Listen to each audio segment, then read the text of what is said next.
India today national media survey చెప్పుకొచ్చింది. వైఎస్ఆర్సీపీ పార్టీకి 2 MP సీట్లు చెప్పింది. అదేవిధంగా టీడీపీకి 12 నుంచి 13 ఎంపీ సీట్లు చెప్పింది. బీజేపీకి 4 నుంచి 6 ఎంపీ సీట్లు చెప్పింది. ఈ సర్వేలో ముఖ్యంగా గమనిస్తే వాళ్ళు ప్రెజెంటేషన్ ఇస్తూ వైఎస్ఆర్సీపీ పార్టీ సింబల్ వేస్తూ చీపురేశారు. అదేవిధంగా టీడీపీ పార్టీ సింబల్ వేస్తూ కమలం పువ్వు వేయడం జరిగింది. అంటే ఈ రాష్ట్రంలో ఏ పార్టీకి ఏ సింబల్ ఉందో కూడా తెలియని పరిస్థితుల్లో మీడియా సర్వేస్ చేస్తున్నాయంటే వీళ్ళిచ్చే ఫలితాల్లో ఎంత ఎక్యురసీ ఉంటుంది, ఎంత సక్సెస్ రేట్ ఉంటుందో మనం ఇట్టే చెప్పొచ్చు. వీళ్ళు నేషనల్ పార్టీస్ ఎక్కడైతే అధికారంలోకి డైరెక్ట్ గా రాబోతున్నాయో వాటిపైన ఎక్కువ ఫోకస్ చేస్తుంటారు.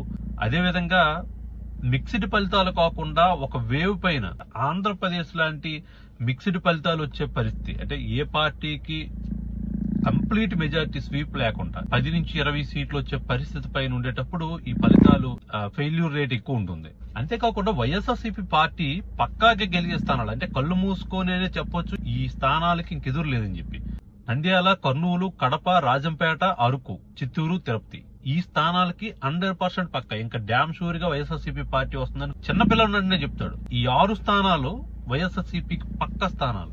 2 స్థానాలే వస్తాయంటే ఎక్యురేషన్ అనేది మనం చెప్పొచ్చు. బీహార్ లో లోక్ జనశక్తి పార్టీ 5 స్థానాల్లో పోటీ చేస్తే దానికి వచ్చే ఫలితాలు 6 స్థానాలు ఎంపీలు వస్తాయంటూ రాసుకొచ్చింది. అటువంటి ఫలితాలు ఇచ్చే పరిస్థితి ఉంటే ఈ నేషనల్ మీడియాను నమ్మే పరిస్థితి ఎక్కడ కూడా లేదు. ఛత్తీస్గఢ్ లో వీళ్ళు ఎగ్జిట్ పోల్స్ చెప్పేటప్పుడు కాంగ్రెస్ పార్టీ వస్తుందని చెప్పింది. కానీ మనం చూసాము ఛత్తీస్గఢ్ లో అనూహ్యంగా బీజేపీ పార్టీ అధికారంలోకి వచ్చింది.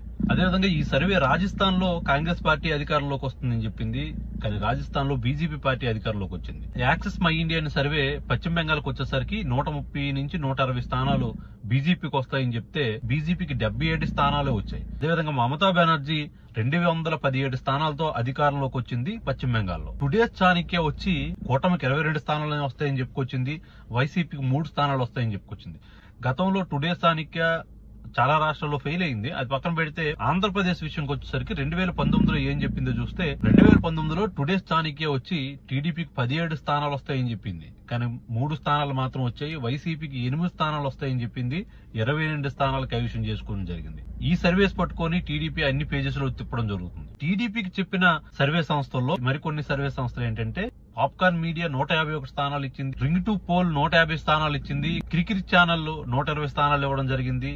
రాకెట్ సర్వే అని చెప్పి 151 స్థానాలు ఇచ్చింది. పవర్ ఆఫ్ తెలుగు అని చెప్పి 151 స్థానాలు, pioneer survey, survey factory, Leo news ఇలా ఒక్కొక్కటి 120 నుంచి 150 స్థానాలు ఇచ్చుకుంటూ వచ్చాయి.